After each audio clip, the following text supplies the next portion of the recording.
Olá, igreja de segunda-feira, estamos aqui novamente e eu sempre lembro que essa palavra de segunda-feira ela é importante, né?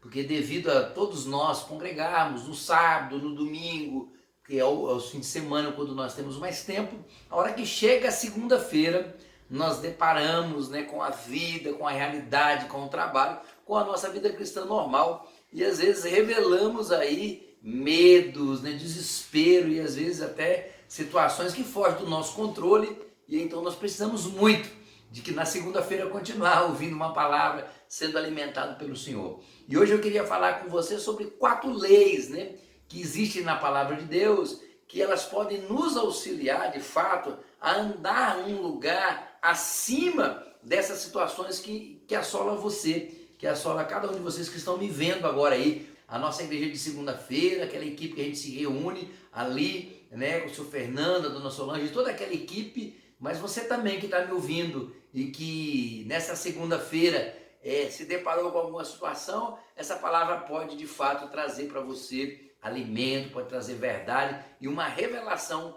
para esse tempo que se chama hoje, que nós estamos vivendo aí nessa crise, pela pandemia, pela questão econômica, tá legal? Eu quero compartilhar com você algumas coisas ali que sempre me incomodaram. Talvez você que está me ouvindo vai ter uma revelação extraordinária que eu sempre busquei, sempre cavei, sempre desejei, e o Espírito Santo, pela sua graça, hoje revela alguns segredos da palavra de Deus. Eu queria compartilhar com você, eu queria te liberar isso de graça recebi, de graça vou te dar. Eu creio que vai edificar a sua vida, a sua fé, a sua caminhada no Cristo, não é verdade? Na vida natural, na vida normal, nas lutas cotidianas, seja no casamento, seja no trabalho, a vida profissional, a sua vida na igreja, na comunidade. Eu creio que essa palavra pode trazer uma grande luz para o seu caminhar. Ok? Então são 2 capítulos da Bíblia, eles são complementares, Romanos 7, né, e o capítulo 8. Quando você termina o capítulo 7 de Romanos, o apóstolo Paulo faz uma declaração a qual eu creio que todos nós um dia já fizemos. Ele fala assim, ó: desventurado homem que sou, quem me livrará do corpo dessa morte? Paulo está ali indignado com a carne dele, né? Com os comportamentos dele. Se você vê, ele começa comparando a lei ali, as leis da Bíblia, a lei perfeita de Deus, né? E ele fala sobre um casamento, que a mulher está ligada ao homem enquanto ele está vivo. E assim que o homem morre, então a mulher está livre da lei. E ali ele faz uma tipificação da nossa morte em Cristo, né? Quando nós, pelo batismo, morremos ali com Jesus, então a ideia é que nós estamos livres da lei, não para não cumpri-la, mas agora para cumprir essa lei dentro de uma nova perspectiva, a perspectiva do Cristo, a perspectiva da ressurreição e da vida de Deus. E é isso que eu queria compartilhar com você. Eu não sei se você, assim como eu, já se deparou com aquela situação aonde a tua mente, a lei, né, da mente, ela diz a lei do bem, ela diz, ó, o certo é isso, o certo é amar, o certo é perdoar, mas na hora da prática você não consegue realizar, né? Eu, como pastor, tenho me deparado muitas vezes, né, com as clínicas de dependente químico, às vezes nos presídios, às vezes nos hospitais, com pessoas que são filhos de pastores ou pessoas que já andaram na verdade, conhecem o amor de Deus, pessoas que caminharam já uma jornada com Jesus, mas que em determinado momento ela entra nesse conflito, que é o conflito de toda a humanidade, né? A guerra do bem e do mal, a guerra do certo e do errado, e assim, então todos nós às vezes ficamos nessa, vamos dizer assim, nesse ritmo de ir e voltar, ir e voltar, ir e voltar. Aí a gente se pergunta por que isso acontece. E não foi diferente com o apóstolo Paulo, ele pergunta assim: quem me livrará do corpo dessa morte? Porque o bem que quero fazer não faço, e o mal que não quero fazer, este faço. Não é verdade? Às vezes a nossa mente, ela diz, não, o certo é amar, o certo é perdoar, mas a gente não consegue praticar naquele momento. Então eu quero falar para você de 4 leis. Ali no Romanos 7 até no 8, existem 4 leis. A primeira lei é a lei de Deus, a lei escrita, a palavra de Deus, né? É um padrão divino.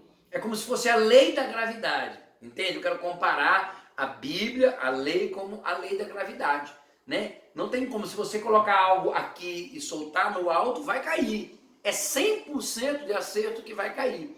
Assim é a palavra de Deus, ela é 100% correta, né? Ali os 10 mandamentos, não matarás, não adulterarás, honra pai e mãe, enfim, a lei ela é perfeita, não há o que questionar na lei, a lei é 100% perfeita, não é verdade? E só que nós, como seres humanos, né, descendentes de Adão, sabemos que a lei é perfeita, mas o nosso corpo, a nossa essência, a nossa natureza, ela não consegue cumprir essa perfeição da lei. E por mais que, né, a segunda lei agora, então a primeira lei é essa lei, é a lei de Deus, a lei perfeita, a palavra. A segunda lei é a lei da mente. Pastor, o que é a lei da mente? Quando Deus cria o homem, ele sopra o Espírito de Deus sobre o homem. Esse Espírito de Deus, que é a mente de Deus, está em todos nós. Então todos nós temos um negócio chamado consciência, não é verdade? Então ninguém diz assim, ó, matar é bom, roubar é bom, não é verdade? A nossa consciência entende, né? Nos ofender não é bom, invejar não é bom. Então todos nós, trair não é bom, ser corrupto não é bom, roubar não é bom. Todos nós na nossa mente, essa é a segunda lei. Então a primeira lei é a lei perfeita, a lei de Deus. A segunda lei é a lei da mente. Você sabe que é bom, você sabe o que é correto, mas na hora da prática você não consegue vivenciar e viver. Estão me entendendo? Então nós estamos falando das leis. A primeira lei, a lei de Deus. A segunda lei, a lei da mente, a lei do bem. Ali existe uma lei, ela é universal, que é a lei do bem. Todos entendemos e nem sempre conseguimos praticar. Por quê? Porque existe a terceira lei que luta contra a lei do bem, que é a lei do pecado e da morte, que tão de perto nos rodeia, como diz a Bíblia. Então há um conflito entre a lei do bem e a lei do pecado e da morte. Esse é o conflito que o apóstolo Paulo está falando ali no finalzinho do capítulo 7, né? Ali os versículos 24 e 25, ele: desqualificado homem que sou, quem me livrará do corpo dessa morte? Mas a hora que viramos a página, vem Romanos 8, capítulo 1, diz o quê? Nenhuma condenação há para os que estão em Cristo Jesus, né? Nenhuma condenação há. Ele fala da lei do Espírito e da vida. Na verdade, ele começa a falar que tem uma quarta lei, que é a lei do Espírito e da vida. Eu queria dizer para você que essa lei é a lei que rompe a gravidade. É a lei que rompe todos os limites, inclusive, né? Quando a gente fala da lei de Deus, de uma lei escrita, falada que Deus colocou, quando você entra nessa dimensão que é o Espírito, né, que ressuscita Jesus dentre os mortos, ele passa a habitar dentro de você através da fé em Jesus, através do novo nascimento. Então uma nova lei, uma quarta lei começa a te dominar, que é a lei do Espírito e da vida. O que significa isso? Vou te explicar.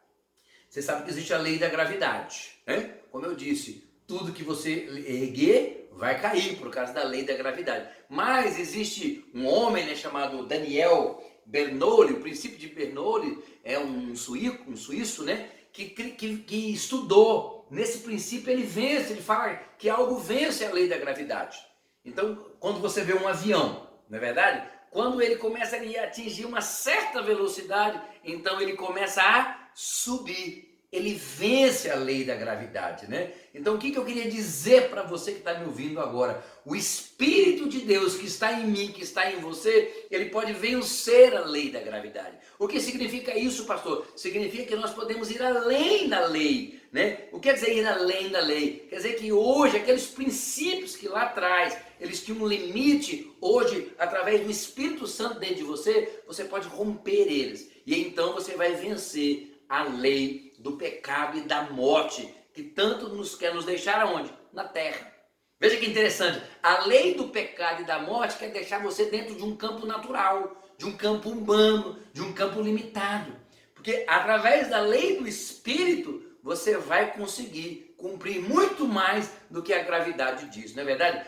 Vou dar alguns exemplos para você entender. Na lei de Deus, dizia que você tinha que dar 10% para Deus. Se você nasceu de novo, é um homem espiritual, você pode dar mais do que 10%. Você pode ir além da lei. Na lei antiga dizia que para um homem adulterar, ele tinha que ser pego no ato, no adultério. Hoje, na lei do Espírito da vida, fala que se ele olhar para uma mulher, ele já adulterou. Ou seja, agora nós temos capacidade de guardar a nossa mente, guardar o nosso coração, guardar o nosso entendimento. Não é verdade? Quando fala do adultério, que na lei anterior, se o homem adulterasse, ele tinha o direito de dar carta de divórcio para a mulher. Hoje, na lei do Espírito, você tem o poder em Deus de perdoar essa mulher. Como disse Jesus, a carta de divórcio existe por causa da dureza do vosso coração. Não é verdade? Se você tem uma dívida com alguém e essa pessoa não te paga, você tem o direito, pela lei natural da gravidade, de levar essa pessoa ao juiz. Mas a lei do Espírito da vida fala que você pode perdoá-la, você pode suportar mais um pouco, você pode conversar com essa pessoa. Então, meu irmão, a lei do Espírito e da vida, ela te leva acima do natural. Ela conduz você a alguém ressurreto, alguém que não se prende na terra. Eu queria deixar uma dica para nós finalizar o nosso culto de segunda-feira. Se você pegar um avião, colocar numa pista e deixar ele andando só a 40, 50 por hora, provavelmente ele não vai levantar voo. Assim é comigo e com você. Existe um espírito dentro de nós. Jesus disse assim antes dele ir, ele disse assim: olha, quem crê em mim, do seu interior fluirão rios de águas vivas. É isso, é esse espírito que está dentro de você. Eu quero dizer para você, se você não intensificar a velocidade, se você não alimentar esse espírito, se você não for radical, se você não orar mais, não ler mais a Bíblia, não fazer mais o bem, se você não alimentar esse espírito, talvez você não levante voo, talvez você fique preso na terra. Eu tenho uma palavra para você que está me ouvindo, igreja de segunda-feira, você onde você estiver me assistindo, me vendo por esse vídeo, na internet, no YouTube, eu quero dizer para você, meu irmão, acelera o espírito, acelera, voe sobre as situações, voe sobre as circunstâncias. A lei do espírito e da vida vai nos fazer sobrepor a lei da morte, a lei do pecado. Você está entendendo? E nós então vamos conseguir sim, não só cumprir aquilo que o Senhor tem para nós, mas podemos com certeza glorificar Jesus e sairmos desse campo terreno, natural, humano e limitado. Que a lei do espírito e da vida possa de fato governar a tua vida e você possa então estar sujeito ao Senhor, sujeito à vontade de Deus e viver o melhor de Deus nessa terra. Seja bem-vindo aos que são espirituais, aos que nasceram de novo, aos que vão viver a lei do espírito e da vida. Espero que esta palavra tenha te edificado. Um grande abraço, Deus abençoe.